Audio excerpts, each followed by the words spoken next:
हैदराबाद में एक software company में एज ए सिक्योरिटी गार्ड और रिसेप्शन में ड्यूटी किया। ग्रेजुएशन का एग्ज़ाम चल रहा था, एग्ज़ाम देने के लिए ही मैं हैदराबाद से गांव आया। मार्च में गांव आया था, गांव में 2-3 महीने तक रुका था। इसके बाद जब इलेक्शन का टाइम आया तो मेरे दोस्त लोगों ने ऐसा हमें प्रेरित किए कि आप भी उम्मीदवार बने, तो हमने इलेक्शन लड़ा। यदि इलेक्शन आ रहा है, इसमें यदि हम भी उम्मीदवार बने और सफलता मिल जाए तो हम अपने समाज के लिए और पंचायत के लिए कुछ बेहतर कर सकें। जो विपक्ष के थे मजाक भी उड़ाते थे कि लोग सयान नहीं कर पाते थे, बच्चा कैसे कर पाएगा। यदि ऐसा आवश्यकता पड़ी धरना प्रदर्शन देने की, कुछ आंदोलन करने की, तो इसके लिए भी हम साथियों के साथ चर्चा करके तैयार होंगे। कि मेरे घर में फ़िलहाल बिजली नहीं है। हम जो है तो पेड़ गाड़ करके, खंभा गाड़ करके 1.5 किलोमीटर दूर से तार खींच के लाए हैं, अपने घर में चला रहे हैं लाइट। नमस्कार, मेरा नाम सत्यभान सिंह है और मैं सीधी ज़िले के जनपद पंचायत सिहावल अंतर्गत ग्राम पंचायत दूरा का सरपंच हूँ और मुझे युवा सरपंच के तौर पर जाना जाता है। पापा जी किसानी करते हैं और मम्मी गृहिणी हैं। मेरी पढ़ाई लिखाई 1 से 8 तक गांव के स्कूल में हुई है और पढ़ाई के दौरान ही मुझे पैसे की ज़रूरत थी। आर्थिक स्थिति बहुत अच्छी नहीं थी, इसके लिए मैं कहीं जॉब की तलाश कर रहा था। इसी तलाश के दौरान मेरे दोस्त के माध्यम से मुझे कुछ जॉब के बारे में जानकारी दी गई। मैं गया भोपाल में, तो वहाँ पे मार्केटिंग में नौकरी की, उसमें बहुत अच्छा रहा नहीं। फिर इसके बाद वहीं से मार्केटिंग के बाद ही मैंने हैदराबाद में एक सॉफ्टवेयर कंपनी में एज ए सिक्योरिटी गार्ड और रिसेप्शन में ड्यूटी किया। वहाँ ड्यूटी करने के दौरान ही मेरी पढ़ाई लिखाई भी चल रही थी यहीं से ग्रेजुएशन की। और जब मैं वहाँ पढ़ाई लिखाई कर रहा, वहीं से जब एग्ज़ाम हुआ तो एग्ज़ाम के लिए मैंने गांव आया। हमारे यहाँ पंचायती राज का इलेक्शन था। एक्चुअली क्या है कि हमारे यहाँ बहुत सारी मुसीबतें थी, जिसके लिए मेरे मन में भी ख्याल आया, क्योंकि मैं पढ़ लिख रहा था, तो मेरे मन में ख्याल आया कि यदि इलेक्शन आ रहा है, इसमें यदि हम भी उम्मीदवार बने और सफलता मिल जाए तो हम अपने समाज के लिए और पंचायत के लिए कुछ बेहतर कर सकें। इसके हिसाब से फिर मैंने चुनाव लड़ा।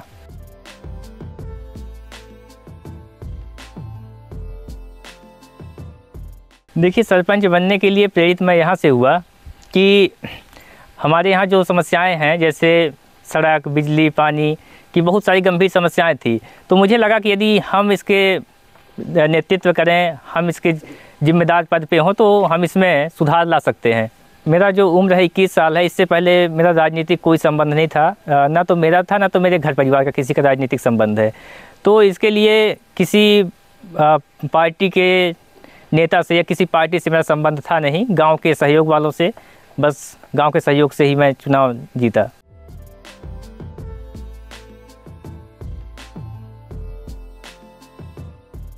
जब मैं चुनाव लड़ा, चूँकि मैं अनुसूचित जनजाति से आता हूँ, तो ज़रूर दबाव रहा। इलेक्शन के टाइम पे क्या है कि हमारे यहाँ जो सीट थी वो आरक्षित थी। जो बड़े लोग थे जो आते हैं जनरल कैटेगरी से, वो भी अपना अपना उम्मीदवार खड़ा किए थे। तो वो लोग दबाव बना रहे थे, धमकी दे रहे थे कि तुम बन भी गए तो काम नहीं कर पाओगे और कुछ पैसे रुपए लेकर के आप बैठ जाओ, हम लोगों को सपोर्ट कर दो। ऐसा बहुत सारा दबाव था, लेकिन हमारे सहयोगी भी ठीक ठाक थे कि उन लोगों ने मेरा हौसला बढ़ाया और साथ दिए, हम सफल हुए।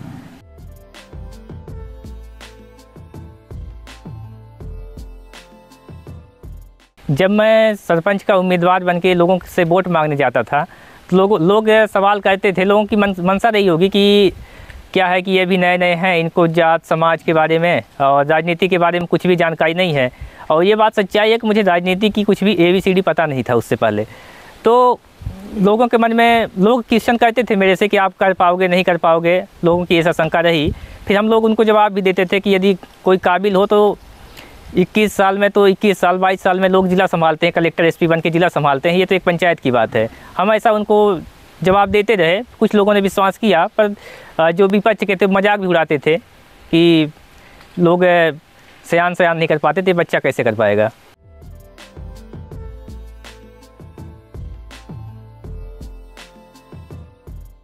जब मैं चुनाव जीता तो रही बात शासन प्रशासन अधिकारियों से तालमेल की बात, तो स्टार्टिंग में तो तालमेल बनाने में कुछ टाइम लग गए। क्या है कि एक दूसरे को जानना समझना, इन सब में टाइम लग गया।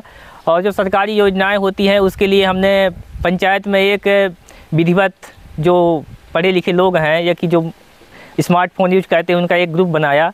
ग्रुप के माध्यम से कोई भी जब पंचायत कोई नया स्कीम आती है सरकार की, या कि कोई पंचायत का हमें काम करना होता है, जैसे बैठक हो गई, तो हम एक उसमें जानकारी दे देते हैं, तो इस हिसाब से लोगों को योजनाओं का लाभ मिल जाता है।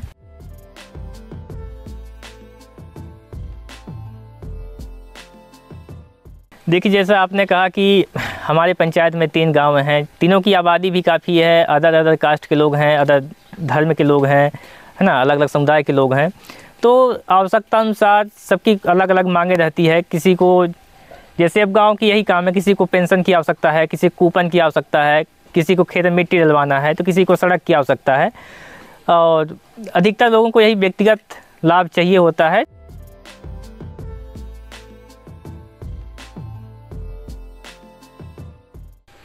देखिए, हमारे पंचायत में कुछ महत्वपूर्ण अति आवश्यक काम हैं, जैसे कि एक पंचायत अंतर्गत दोरा गांव है, वहाँ पक्की सड़क की बहुत आवश्यकता है। और क्या है कि वो बस सड़क तो है पर हर बरसात में बह जाती है, मतलब बाइक से चलना मुश्किल हो जाता है। तो हम उसके लिए लगातार प्रयासरत हैं, हम उसके लिए लगातार प्रयास कर रहे हैं, और उम्मीद है कि लगभग 4-6 महीने में अगर स्वीकृति उसकी मिल जाएगी तो पक्की सड़क बन जाएगी।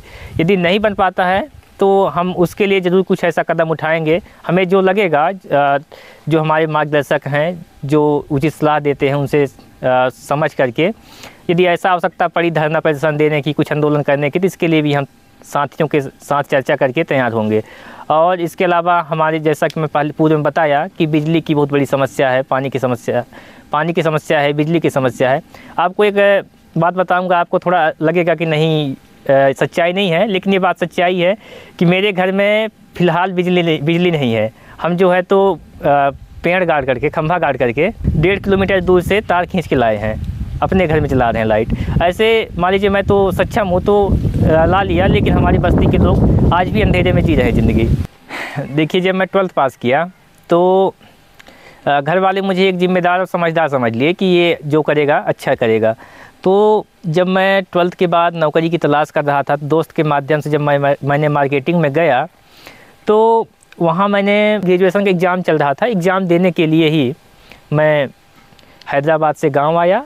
मार्च में गांव आया था, गांव में 2-3 महीने तक रुका था। इसके बाद जब इलेक्शन का टाइम आया तो मेरे दोस्त लोगों ने ऐसा हमें प्रेरित किए कि आप भी उम्मीदवार बने, तो हमने इलेक्शन लड़ा।